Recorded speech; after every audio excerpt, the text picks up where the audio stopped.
And again, I would like to say for our disclaimer, the WildTech DC Senior iPad program, its owners and presenters offer technical assistance, virtual help, well-being information designed for educational purposes only. You should not rely on the information in any applications or topics made by WildTech, including but not limited to mobile device applications and any social media pages maintained by WildTech, its owners or presenters as a substitute for professional medical advice, diagnosis, treatment, or legal advice. Thank you so much for letting me read the disclaimer. One last thing, Anika, would you like questions during your session and I'll be able to facilitate the people who raise their hands in Zoom, or would you like questions to be saved until the end? You can ask questions during the presentation.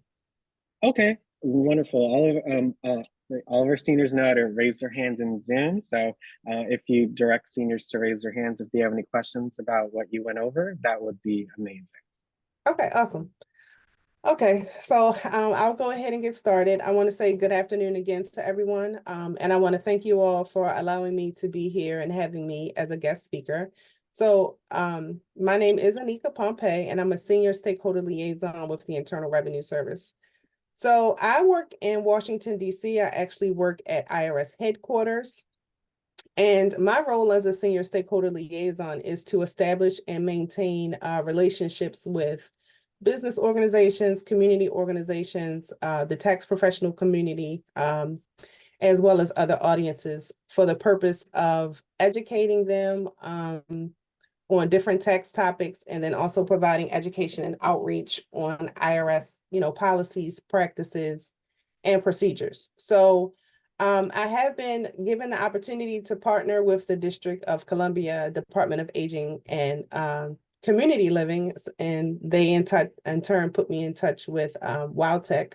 So I'm here today, and I'm going to share an important message with you all in regard to tax scams and identity theft.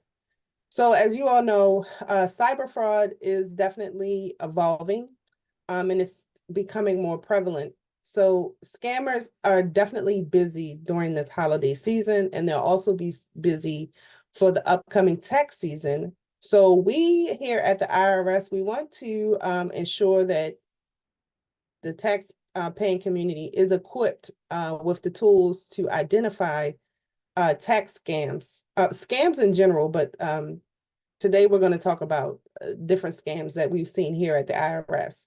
So what we're going to do today is I'm going to go over, first we're going to discuss how you can spot scam emails, text messages, and we'll also go over some examples of emails and text messages, and we'll discuss phone scams.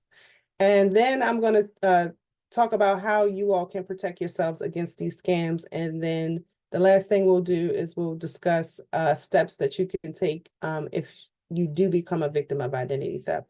So we have a bit to go over, so we're going to go ahead and get started. Let's see. All right.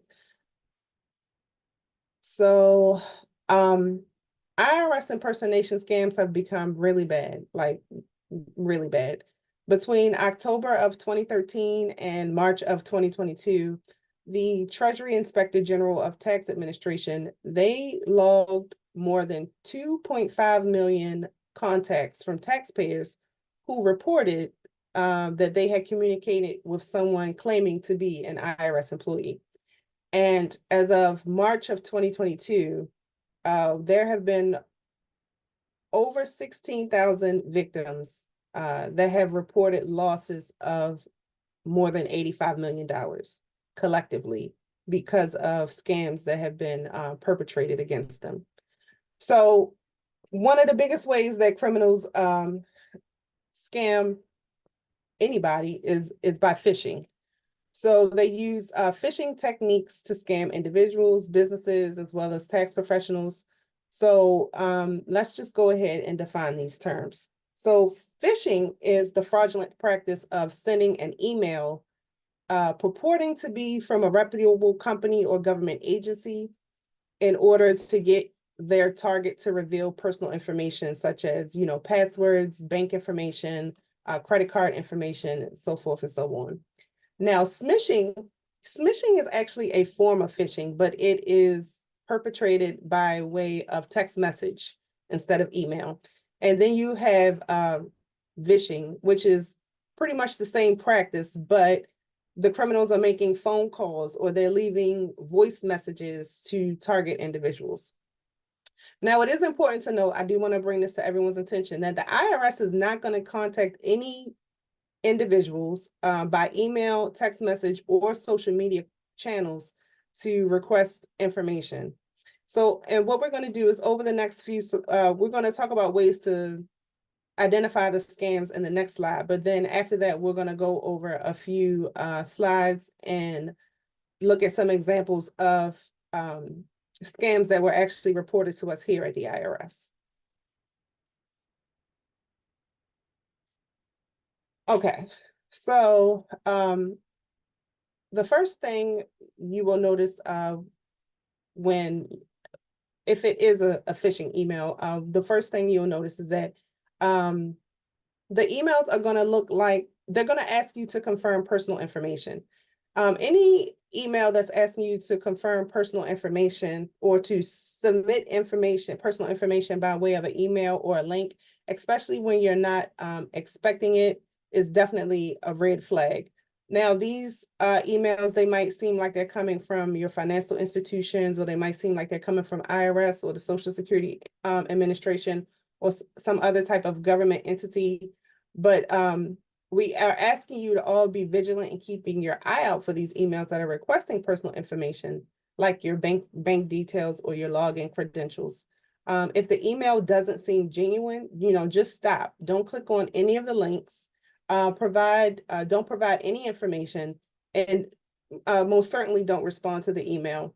If you feel like it might be a legitimate email from your bank, or it might be a legitimate, well, it's not going to be a legitimate email from the IRS because we don't email you. But if you feel like it might be like a legitimate email from the from your bank, then give your bank a call, or maybe log into your mobile banking app and see if you might find some information there that can corroborate what's being said in the email. Phishing emails, they do often come from fake addresses that appear to be genuine. So scammers, they're going to mask the email address or simply change one or two of the characters in the email. So at a quick glance, it looks like it's coming from a legitimate sender, and it might be real. But we just ask that you really just take a moment and hover over the address, the email address that it's coming from, to make sure that it is in fact from a legitimate source and not a scam.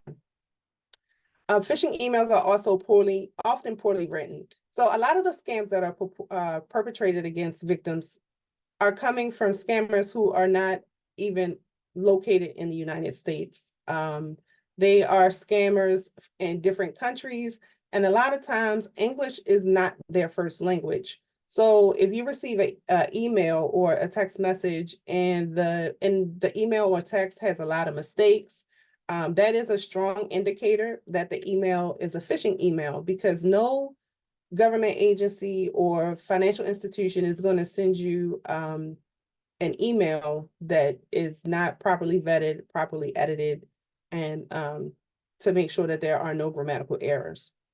Next, you want to be suspicious of any time that an email comes with an unexpected attachment, especially during this holiday season. Because clicking on these attachments, they can install malicious software on your computers or your tablets or your phones. And even if the attachment looks genuine, it's a good practice to just scan it first with antivirus software. And just to give you an example, the other day I got an email from Best Buy saying that, the invoice was attached from my recent purchase. That will be all fine and well, except I didn't make any recent purchases at Best Buy. So I knew not to click on the links in this email, and I just went ahead and deleted it. And then lastly, a lot of times scam messages are meant to make you panic. So, for example, the email might claim that your bank account was compromised and that you need to provide your username and password to verify your account. This is a very common tactic, right? So, and it works because most people are likely to respond quickly, thinking that, they want to rectify the situation and they don't want to lose money, when in fact they're providing scammers with their username and password to their financial institutions. And that leads to the, withdrawals from their account. So again, I just want you to stop, think twice before responding to these emails. And if you're unsure, contact the company first. Contact them directly to see if it is actually a legitimate email. All right, so the next thing we're going to do is take a look at some of the phishing emails that were reported to IRS. So we actually have a mailbox where where taxpayers can report any kind of phishing scams that they receive to us, and then we in turn collect this information. We gather this information to get a better understanding of the type of scams that are going around, and so we can in turn alert the masses, but then also our criminal investigation unit can sometimes do investigations into these scams. So this first this slide here, this is an example of a fraudulent email that had been received. The scammer was purporting to be from the IRS Fraud Prevention Department, and it indicates a criminal complaint was lodged against the company for tax evasion, and it tells the recipient that an official response is required and that they're going to need to follow the URL in the email to provide a response to the complaint. So we were able to determine that, well, you can determine that this is in fact a fraudulent email because of several indicators. First and foremost, there are a lot of grammatical errors. There's an error just in the first sentence. I know this might be a little bit difficult to read on the screen, but the first sentence reads, "A criminal complaint has been filed against your company," right? So they didn't even spell the word filed properly. The next thing was, if you hovered over the link. So the link in the email, it makes it seem as if the link is going to lead you to a page on the IRS website. But when you actually hover over the link in the body of the email, it shows you a totally different address that is not associated with the IRS. So had you clicked on the link, you could possibly download malware or some type of virus onto your computer. So, and as I previously mentioned, we here at the IRS, we do not initiate contact with taxpayers by email, by text message, or social media to request any personal or financial information. So if someone, if you're dealing with, if you have an IRS issue that you're dealing with, then most likely you're going to receive a letter from the IRS by postal mail. And there are methods to verify any type of contact you receive from the IRS, whether it's written contact or in person. Well, we recently just stopped doing unannounced in-person contact, but if you do receive written correspondence and you want to verify it, you can contact us at 1-800-829-1040, and we will assist in verifying any type of correspondence that you receive from the IRS.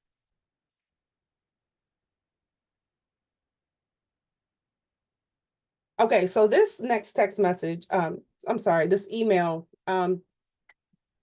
this was received by an individual. They reported it to us. And the email basically states that the taxpayer is a non-resident alien and their Form W-8 they submitted for tax exempt status is expired. So, and I'm just going to briefly read the email for you. It says, our records indicate that you were a non-resident alien and sometime in the past submitted a Form W-8 BEN for your tax exemption status and withholding. Your form may have exceeded its succeeding calendar year and therefore has expired. So if you take a look at the signature line on this particular email, you're going to see that the word treasury is spelled with a lowercase t. So that's obviously a grammatical error, a capitalization error that we would definitely catch if this was official IRS correspondence. And there are a few other grammatical errors in this particular email. So these are all telltale signs that the email is not actually coming from the IRS and it is being perpetrated to scam this one was actually sent to a tax professional. So they were trying to scam a tax professional or their client. And I do also want to point out where it reads, send for forms to IRS for updates. If you ever see anything like that, just don't click on the links. I mentioned that before, because again, you don't want to download any malicious code on your computer, and you don't want to give the scammer the ability to obtain any of your private information. And if you do receive anything from the IRS and you're just not sure if it's from a legit employee, just definitely don't respond to the email, and call us at our 1-800 number, or you can check your online account, or you can schedule an appointment at our local taxpayer assistance center, and they can help you with any inquiries about your account.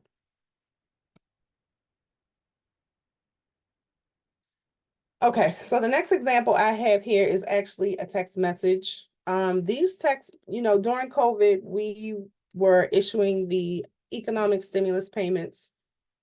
And not very, very shortly after we announced the stimulus payments, these text messages started going around to individuals. And, the subject reads, "You're eligible." And then the message states that they need to register for COVID-19 stimulus help. And it includes a link in the text message.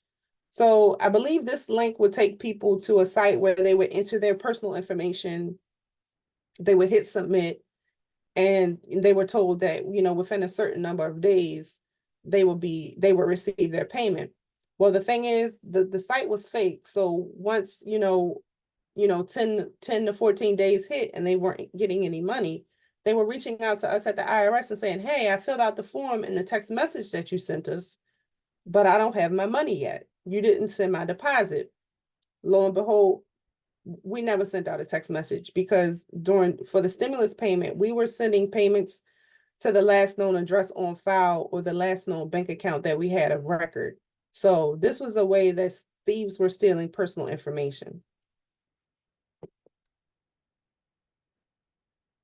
All right, and so this was another text message that was going around during the COVID-19 period.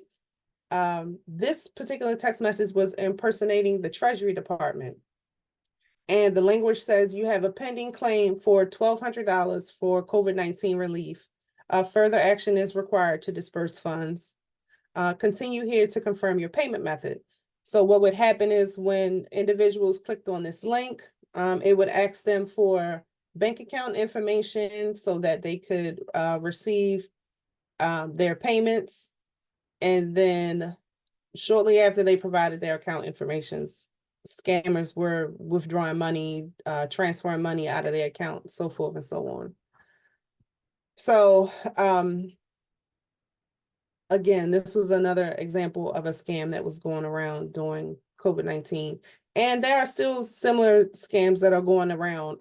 Just yesterday, a friend of one of my colleagues received an email saying that based on calculations, he was due a refund, and he needed to complete his tax form. And then it provided a link to the tax form, of course, which wasn't a legitimate link. But yeah, so these scams are being perpetuated all the time, and it's just going to be even more going around, especially with the start of the filing season.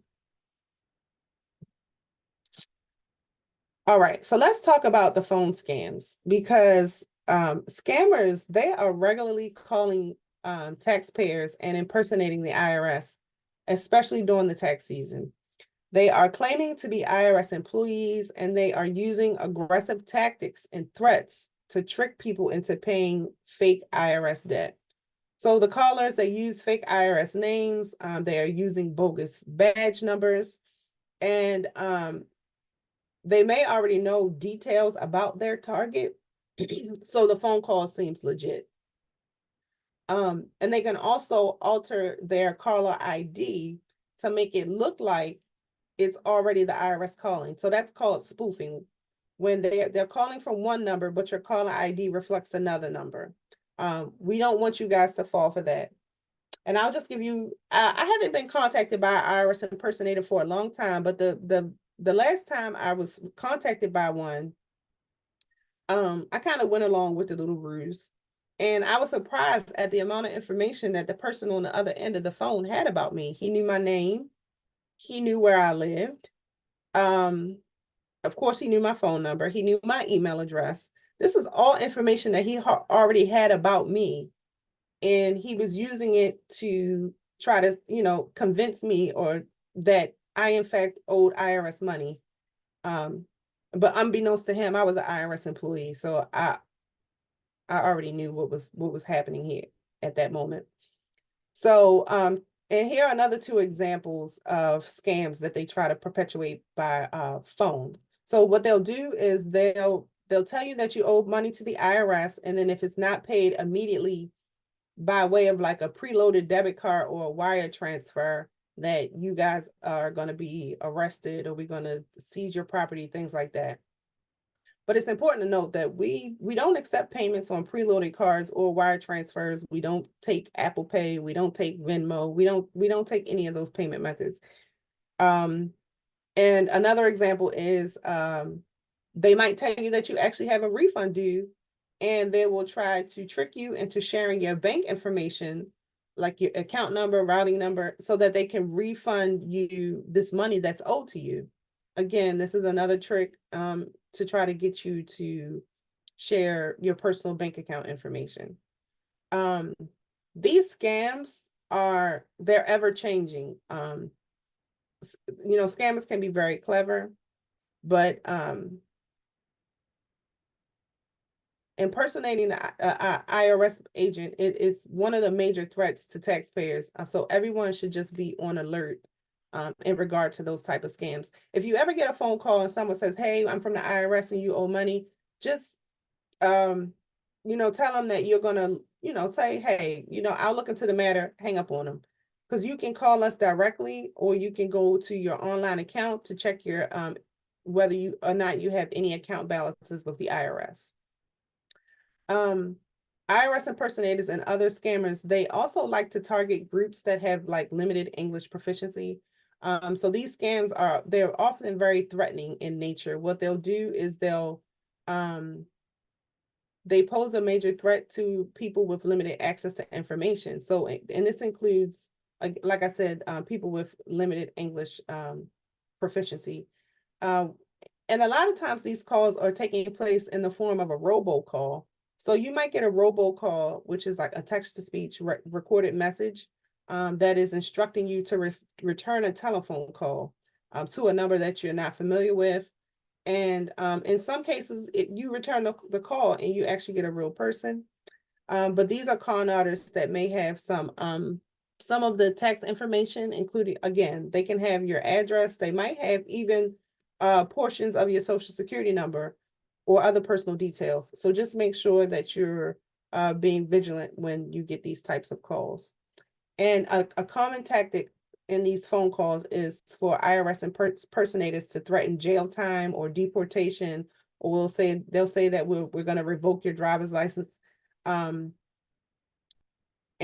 again, these are just threatening measures that scammers are trying to use to kind of get you to panic and pay them immediately.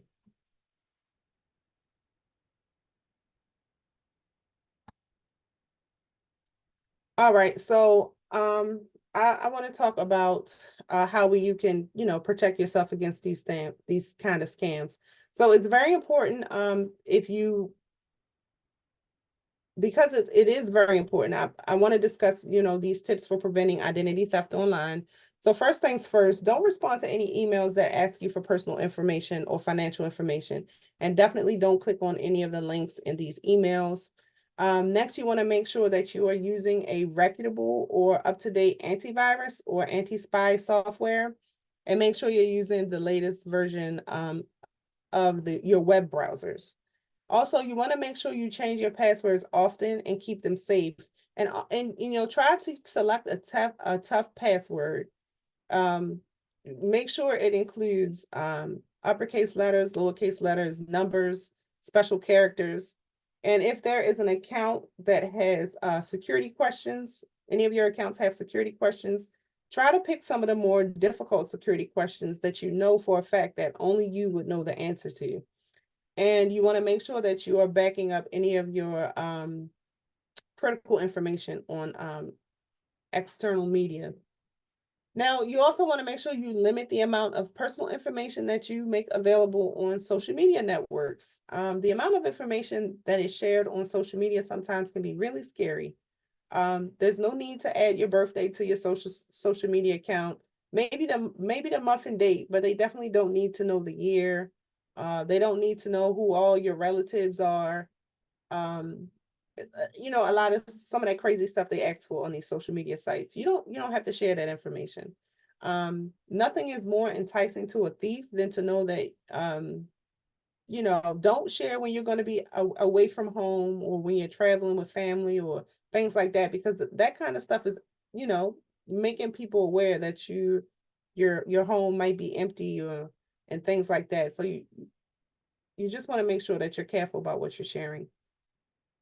And you also want to ensure that the privacy settings are set on these social media apps so that to help you prevent social engineering. You can visit onguardonline.gov. You can also visit irs.gov/ID theft, as well as Stay Safe Online for a lot of great information on protecting yourself against identity theft.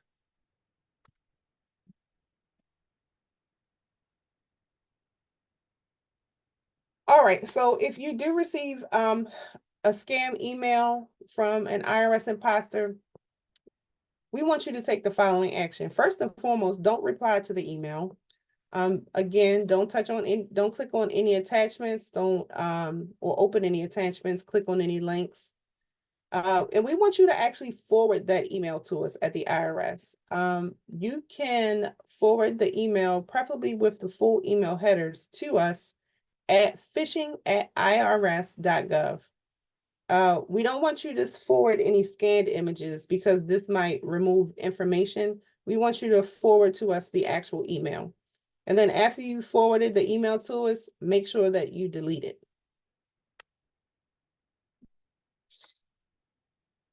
All right. Next thing, if you receive a phone call from someone who is claiming to be from the IRS, but you suspect that they are in fact not an IRS employee, we also want you to report that phone call to us at phishing@irs.gov. So what you'll do is in the subject line of the email, you're going to write IRS phone scam. And after you listen to the message, you can listen to what they have to say, or if it's an automated message, listen to what it says. But make sure you don't provide any information and just hang up. But when you report the fraudulent call to us, we would like you to include the telephone number of the caller. So whatever phone number is appearing on your caller ID, we would like you to provide us with that. We would also like you to provide the telephone number that you were given or instructed to call back. Because again, a lot of these calls are automated robocalls telling you to dial a specific number. So if it tells you to dial a specific number, we want to know what that number is they're telling you to call back. And then also just provide us with a brief description of the communication. Now, if you're called by someone and it's a live call, I want you to take down the person's name. I want you to take down their badge number and make sure you let us know the exact date and time that they called you. And if possible, if you could let us know what the location and the time zone of where they called you from, that will help as well. And then lastly, if you receive an unsolicited text message from someone who is claiming to be from the IRS, again, we don't want you to reply to that message. Don't click on the links. Don't open the attachments. We actually want you to forward that text message to us as is, and you can forward that to us at 202-552-1226.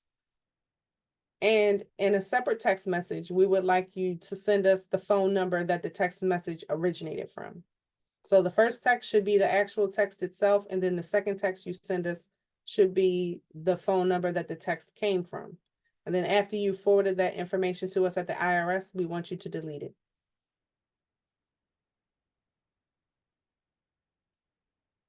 Okay, so IRS is not the only agency that investigates the impersonation scams.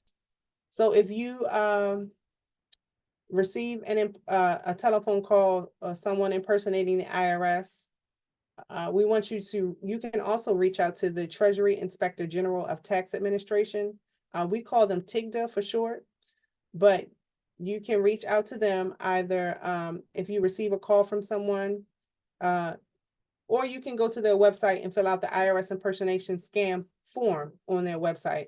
Their website is www.tigta.gov.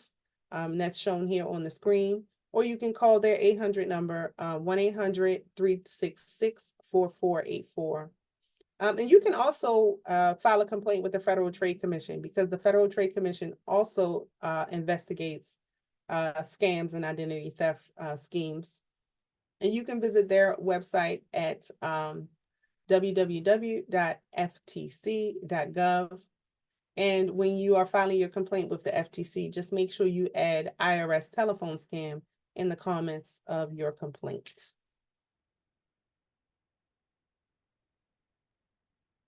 All right, so sometimes we do fall victim to these scams. My husband was recently a victim of an unemployment claim scam. This actually happened to the day before Thanksgiving. Someone somehow got all of his personal information and they filed for unemployment in the state of Maryland.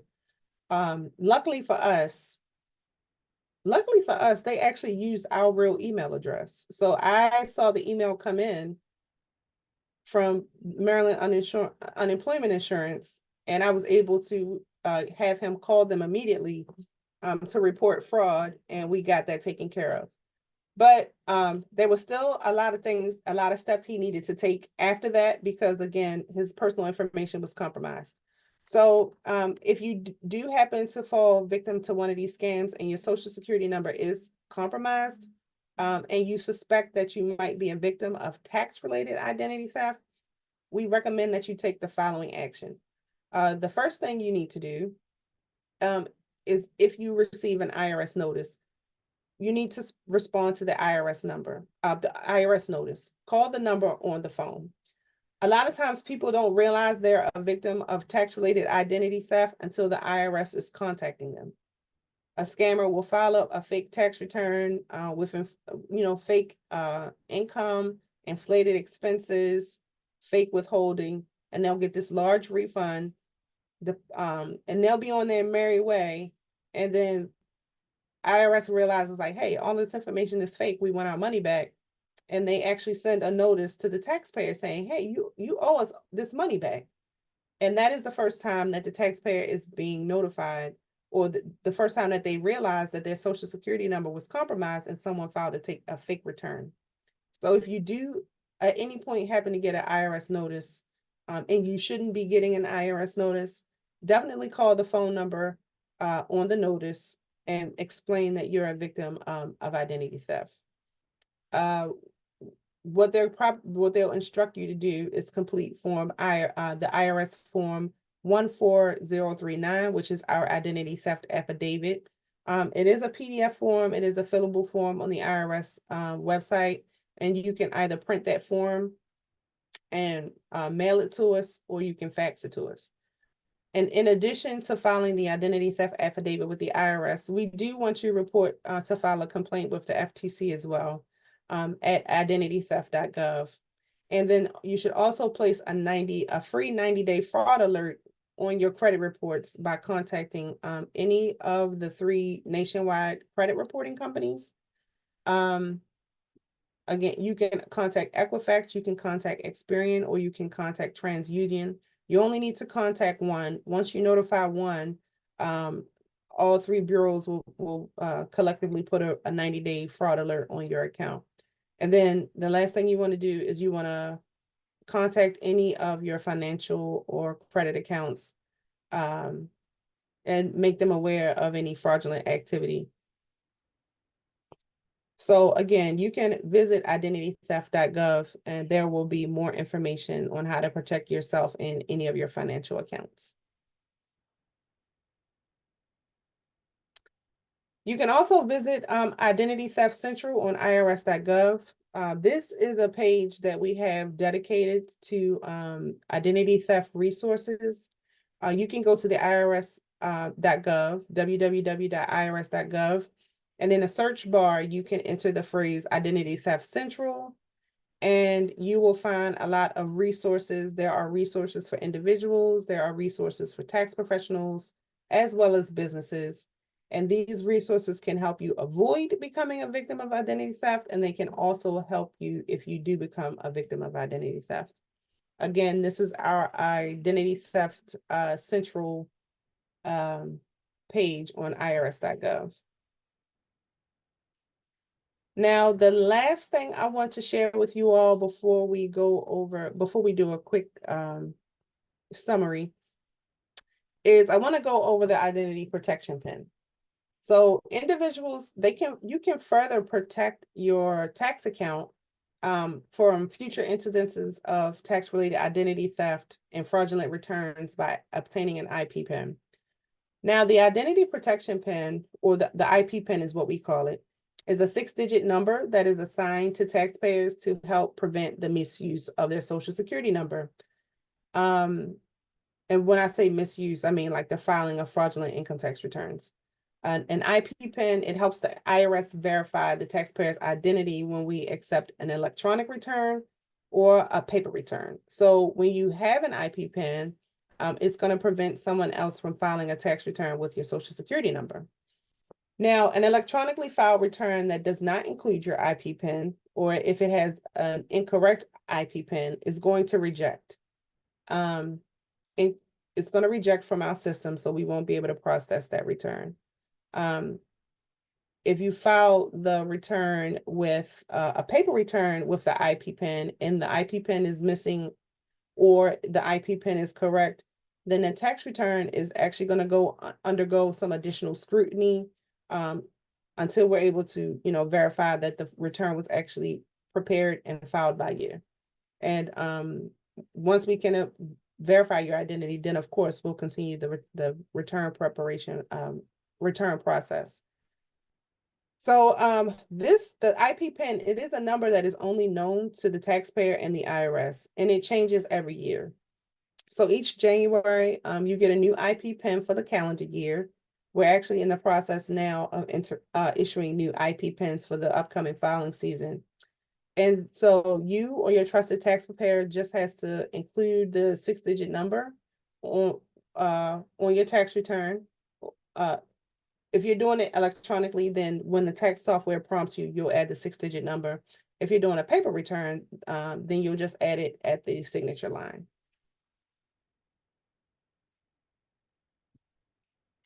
Now, if you aren't, there's 3 ways to obtain an IP pin. The first and easiest way is to do the online application. So the IP pin is displayed online after verification. It can be retrieved at any time by logging back into the application. And the IP pin is generally available starting in mid-January through mid-November. So kind of missed the window for using the online application, but it will be back online in the middle of January next year. Taxpayers who have an existing IRS online account, they may be able to use their login information to access the Get an IP PIN tool, and you can access the online application by visiting www.irs.gov/IP PIN. Now, if you're not able to, when you apply online, you do have to verify your identity before we can issue the PIN. So if you're not able to go through the verification process online, you can actually apply for a PIN using form 15227. This is the application for an IP PIN. Now, you also have to have access to a telephone if you're going to use the paper application, because the telephone number provided is going to be used to call you and validate your identity. This is one of the very few times where the IRS will actually call you, but this phone call is in response to the form that you previously filled with us. So you want to complete a form 15227. It can be mailed to us or faxed to us. And once we call a call to validate your identity, it can take up to 180 days. That's why we strongly recommend, if you do want an IP PIN, to do the online application. But once we verify your identity, you'll receive a notice with your IP PIN within 4 to 6 weeks. Now, the last option for applying for an IP PIN is to set up an in-person meeting at your local taxpayer assistance center. The local taxpayer assistance center in Washington, D.C. is located at 77 K Street Northeast. And we ask that you do the online, you do the in-person meeting if you aren't able to verify your identity online, or for some reason the application, the form application process didn't work out for you. And then once we're able to identify your identity, again, we'll mail you that IP PIN within 4 to 6 weeks. So this next slide is just some information about the local taxpayer assistance center in DC. They do virtual appointments on Tuesdays and Thursdays. But Monday through Friday, they are also available in person. And you can visit from 8:30 a.m. to 4:30 p.m. But of course, you need to schedule an appointment. And to schedule an appointment, you'll just call the appointment line at 844-545-5640. And if you do go for an in-person appointment, you just want to make sure that you bring current government issued ID, make sure it's not expired, and then bring one other form of identification. Once the assister at the walk-in office is able to verify your identity, again, you'll get the IP PIN within 4 to 6 weeks. All right, so before I close out, I just want to leave you guys with a few reminders. First and foremost, the IRS is not going to contact you by email, text message, or social media to ask for personal or financial data. I know I probably said this like 50 times during this presentation, but we really have to drive this home so that people are so that you'll remember. And when you get that scam email or text, you'll just get rid of it immediately. We're also not going to call to demand immediate payment using prepaid debit cards, gift cards, or wire transfers. We don't accept those forms of payment. We don't take Cash Apps. We don't take Venmos. The only forms of payment that we take are going to be cash at a local taxpayer assistance center. We'll take checks and money order. And then if you want to pay by card, we have several different options on our website. You can use direct pay. You can pay us directly through your online account, or you can use one of the third-party service providers that we partner with. But we are never going to ask you to pay by prepaid cards or with gift cards or wire transfers, nothing like that. We're also not going to call you and tell you that we're going to bring the police or immigration or any other agency to have you arrested if you don't pay a tax debt. That's just not how that process works. So don't respond to threatening phone calls, or don't panic if you do get a threatening phone call. Just hang up on them. And we're also not going to ask you for credit card or debit card or other financial account information over the phone. As I previously mentioned, if you want to make a payment, there are several options on the IRS website that you can use for making credit or debit card payments. We're never actually going to ask you to give us those numbers over the phone. We're not going to ask you for accounting and routing information over the phone. We have secure methods for some, collecting payment, and doing so by phone is just not one of them. Oh, excuse me. And then last but not least, we're never going to request your login credentials. We're never going to ask you for your social security numbers. We're the IRS. We already know your social security numbers. And we're not going to ask you for any other sensitive information by way of email, text message, or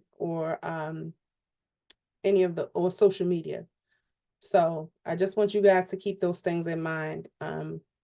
So if someone does try to scam you, you'll be like, you know what? Anika said that they would never do this. So I'm just going to hang up on this person.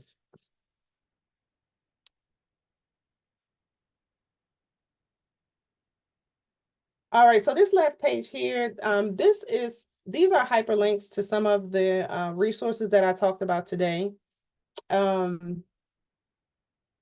This PowerPoint is actually available for sharing. So Alex, I can send you a copy of the PowerPoint after our presentation today.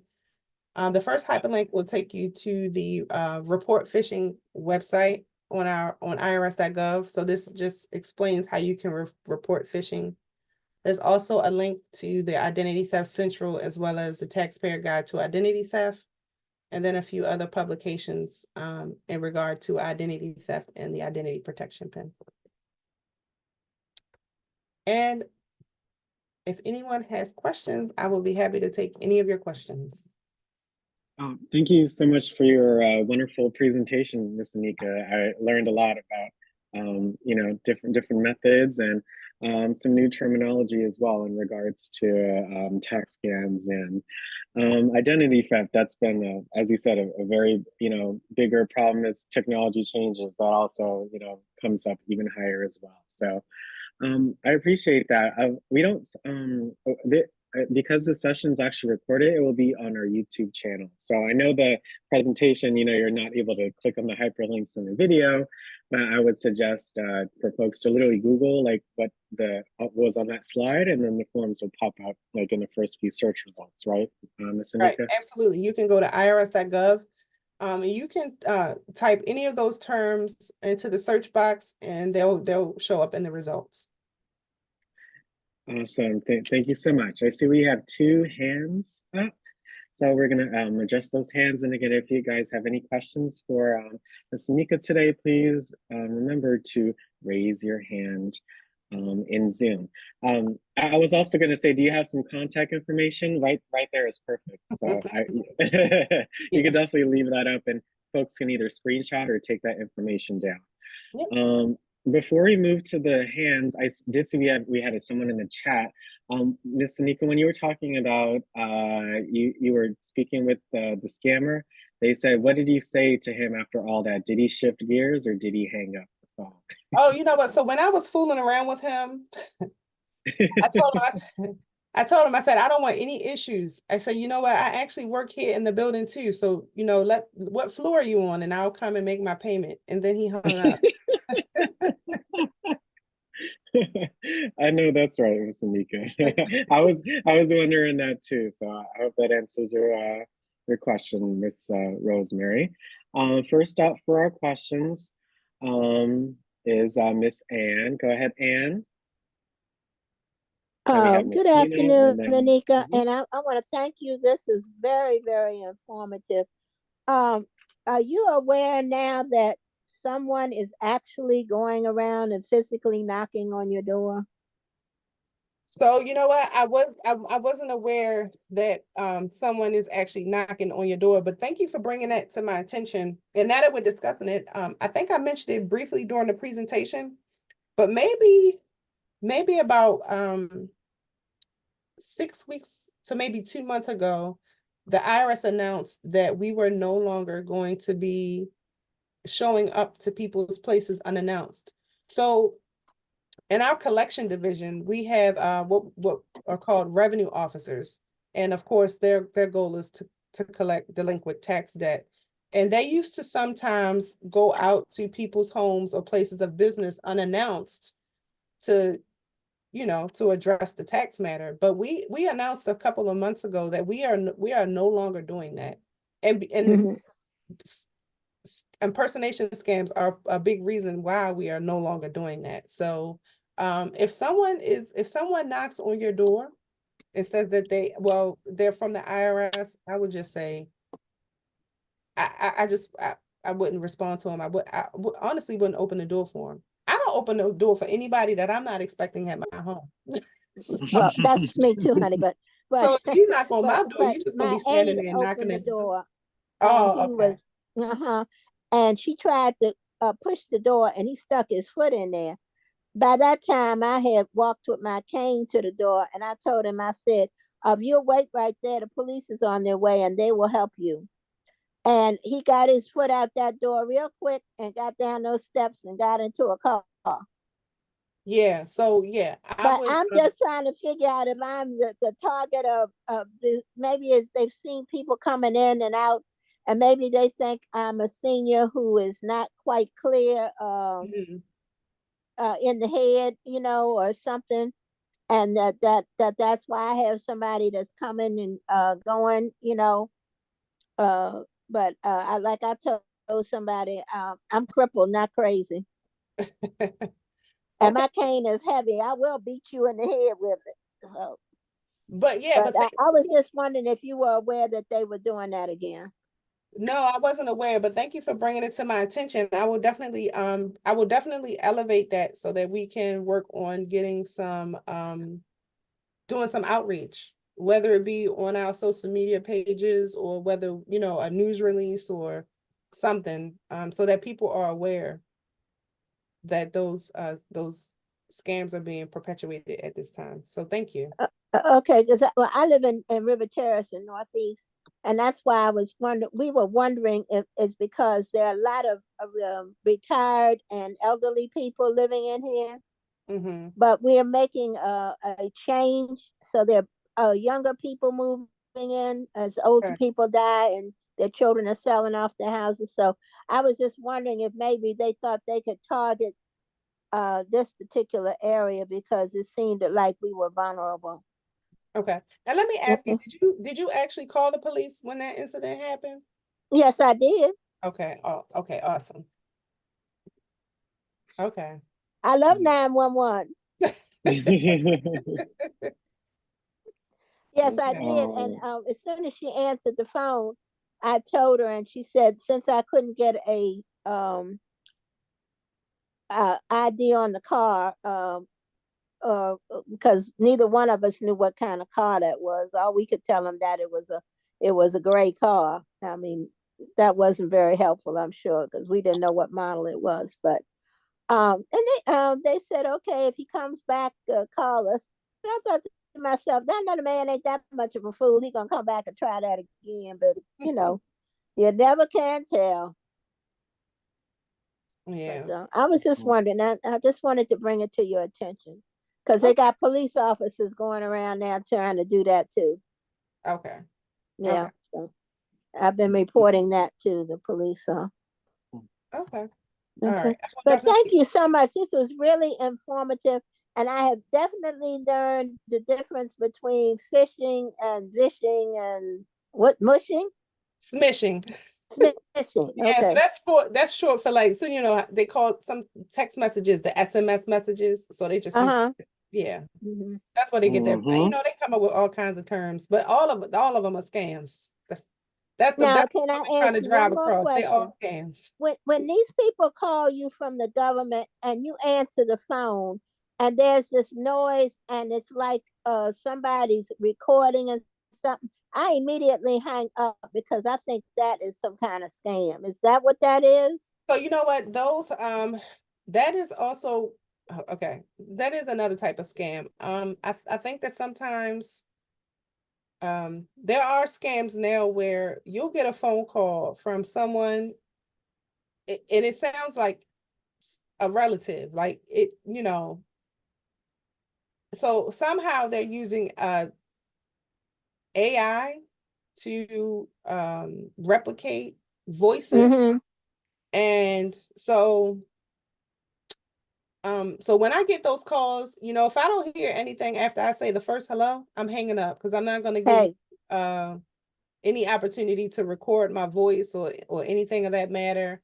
But yeah, that's a scam that's definitely going around. I've heard of it happening, not necessarily in regard to tax scams, but uh you know, people might get calls. You might get a call thinking that you know, it's your granddaughter and she's panicking saying, you know, Mm-hmm. I need help and you have to send them money and you know, and it sounds like her and you get scared. So, Mm-hmm. you know, you send the money and the whole time it's, you know, it was a AI generated phone call that was mimicking her voice. So you do have to be careful with that. Okay. Oh yeah, because I've gotten the grandparent scam quite a few times. And I've got, and now they're doing it with my great grandchildren, and I think it's mainly because two of my grandchildren have businesses. Oh, okay. And they are on Facebook, and I told them they should not have their real name on their private Facebook and their business on another Facebook page. Yeah. But And that's why I mentioned that, the oversharing on Facebook. Scammers they paying attention to that kind of stuff. yeah, because I just got dealing with Facebook because they're putting up a frame, not the picture, but the scan of the picture, not showing a face or anything. And I know that it's a picture that I posted with WowTech. So somebody took that picture and put a frame on it, and not showing my face, but they're using my pictures. Yeah. And everybody caught it right away. And they were asking people to send money to some kind of charity or something. And everybody knows that I don't do that on Facebook. So most of the people caught it. Some of them didn't, but they called and asked me about it before they did it. Yeah. So, but I thank you so much because I guess senior citizens at this age are vulnerable, and a lot of people panic and they don't think clearly. And we've got to be more clear thinking and up to, because people are crazy. Yes, ma'am. Well, I'm glad Yeah, you enjoyed the thank you for presentation, Ms. sharing. Dennis. Thank you so much, and thank you for listening. No problem. Have a good day, Anne. Next up is Ms. Dina. And again, if anyone else has any other questions, please raise their hand. Thank you so much. Hi, Miss Pompey. Yes, ma'am. I didn't hear you mention the scammers will contact you by mail. I have a letter here for my son, and it says, it has a symbol and capitalized letters saying IRS. Right. And then the address is Department of the Treasury, Internal Revenue Service. So I want to know, would this be legit or possibly scammers before he comes in and pick this letter up? So it's really hard to say without me actually taking a look at the letter. But what I would recommend, if you feel like it might be a scam letter, well, one thing you want to ask yourself is, will the IRS be sending mail for your son to your address? Does he file his tax return using your address? No. Okay, well that's a red flag, because we would send his mail to the address that we have on file for him. Okay. And the address that we have on file for him would be would be the address from his most recently filed tax return. Or if he submitted a change of address form, which he more than likely probably didn't do. So that's a red flag. But if he does come and pick up the letter, you don't even have to have him come and pick up the letter. He can just call the 800 number and say, hey, you know what? My mom said she got a piece of mail. My mail shouldn't be going to her house. So I want to find out if there's anything going on with my tax account. He can dial, our toll-free number, 1-800-829-1040, and inquire about his account. And a telephone assistant should, once we verify his identity, should be able to look up his tax account and see if there are any issues, whether it be maybe he's due a refund or a balance due, or whether it's nothing at all. They should be able to help him with that.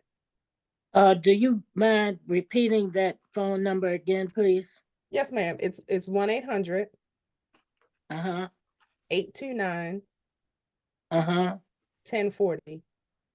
Okay, got it. And I thank you so much, Miss Pompey. You're welcome.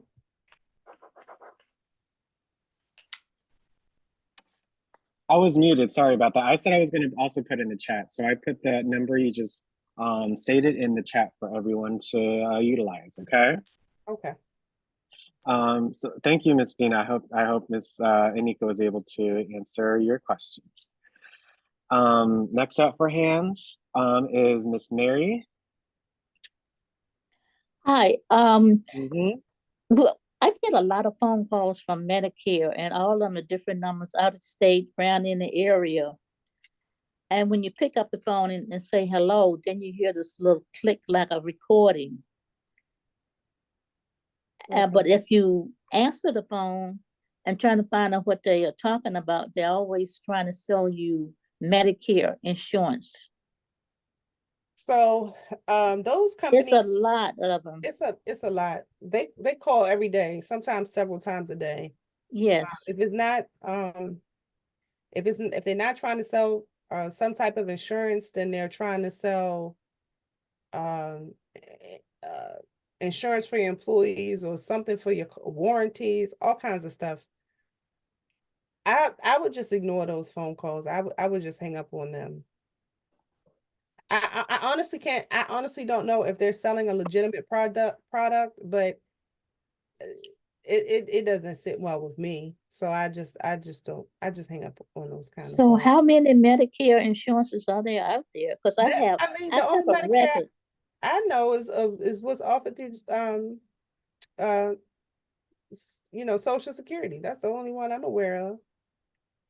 Yeah, Medicare. I kept a record. I think I have about 3 pages of phone numbers Oh wow. from Well, that's what they do. They're going to 6 to call 7 from months. they're going to call from different numbers, Miss Yeah. Mary. And unfortunately, like Miss Anika talked about, and what we have when we had a lot of our other guests, from talking about scams, is that folks, they target, different populations that they think are gullible and would just, follow any instructions that they receive through a phone call or something without thinking about it. So it's just all about, ignoring it and just knowing, what's right and what's not. And, everyone experiences that. Even I get a scam call every day, every other day or something. Mhm. So it's, you can only do so much, but it's still, just by hitting decline or end or even blocking the number afterward, that, at least helps out somewhat.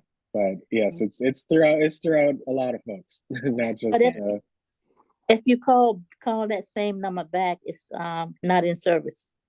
Yeah, so because a lot of times they're using numbers. The number that is showing up on your caller ID is probably more than likely not a legitimate number because they mask the actual number that they're calling from.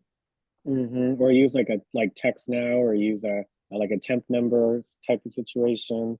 So it's they can, they're getting smart again as technology evolves. Of course, that aspect of it is going to evolve as well. So it's, again, just literally just, doing your best to ignore and to, just screen them in your mind. If it doesn't sound right, then it's not right. Then go ahead and you can easily hang up and go about your day.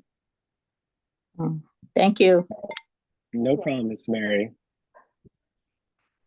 Any other questions for Miss Anika before we end for today? It was a very informative presentation today. I see here we have Miss Anika's contact information, the number, and the email. So I'm assuming if anyone has any more, I guess, personal or some more challenges that weren't discussed today, that they could email Miss Anika. Is that right, Miss Anika? Absolutely. So yeah, if you guys have any questions in the future, feel free to reach out to me. And I'll be happy to help.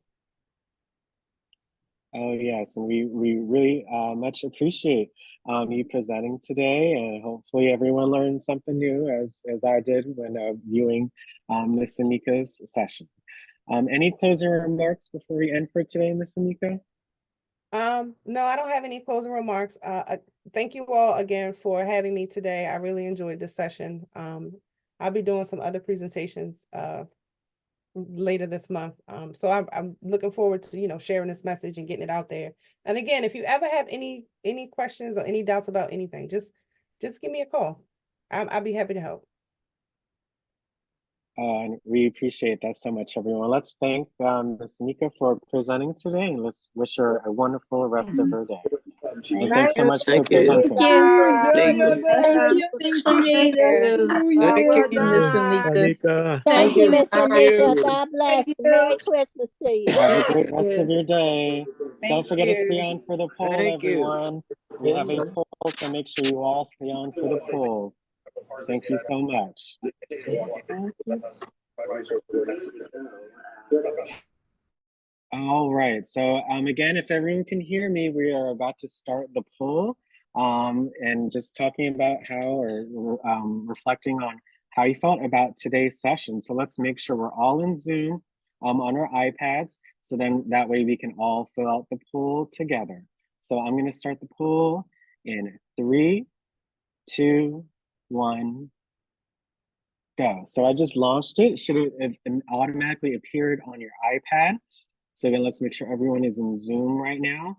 And there are 4 questions, 4 multiple choice questions. Please choose the one that best fits you. And you'll see where it says submit poll at the bottom after you answer the 4 questions.